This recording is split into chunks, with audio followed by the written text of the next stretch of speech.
धैर्य हर लक्ष्य प्राप्ति में सफलता सुनिश्चित करता है।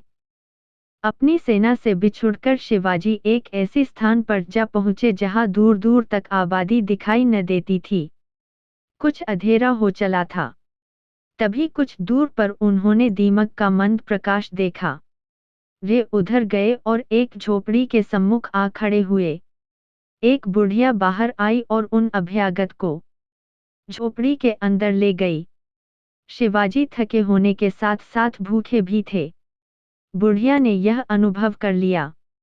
उसने हाथ मुंह धोने के लिए गर्म पानी दिया और बैठने के लिए चटाई बिछा दी। शिवाजी हाथ मुंह धोकर आराम से बैठ गए।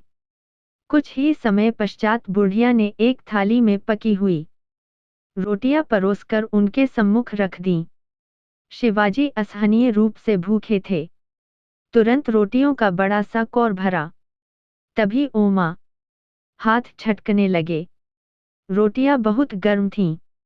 बुढ़िया ने देखा तो बाली, तू भी शिवा जैसे स्वभाव का मालूम होता है।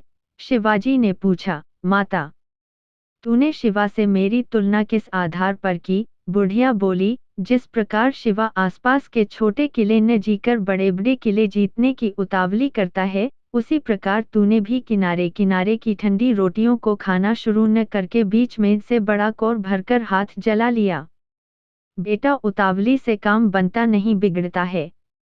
मनुष्य की उन्नति के लिए छोटे छोटे कदम बढ़ाते हुए सावधानी और धैर्य के साथ आगे बढ़ना चाहिए। उतावली के साथ बड़े बड़े कदम उठाकर कोई बड़ा लक्ष्य नहीं पाया जा सकता।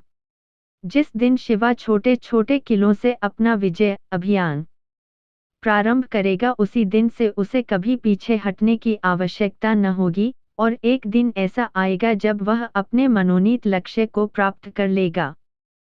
शिवाजी ने बुढ़िया की सीख गांठ बांध ली, जिसके फलस्वरूप उन्होंने इतिहास में गौरवपूर्ण स्थान प्राप्त कर लिया।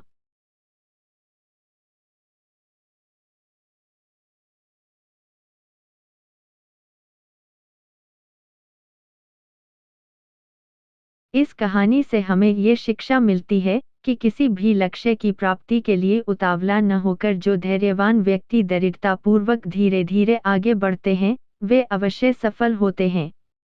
इसके विपरीत जो व्यक्ति छलांग लगाकर जल्दी ही लक्ष्य प्राप्त करने की जल्दीबाजी करते हैं, वे हमेशा असफल रहकर उपहास के पात्र बन जाते हैं। इस तरह की स्टोरी को सुनने के लिए हमारे चैनल को लाइक, शेयर और सब्सक्राइब करना बिल्कुल ना भूलें।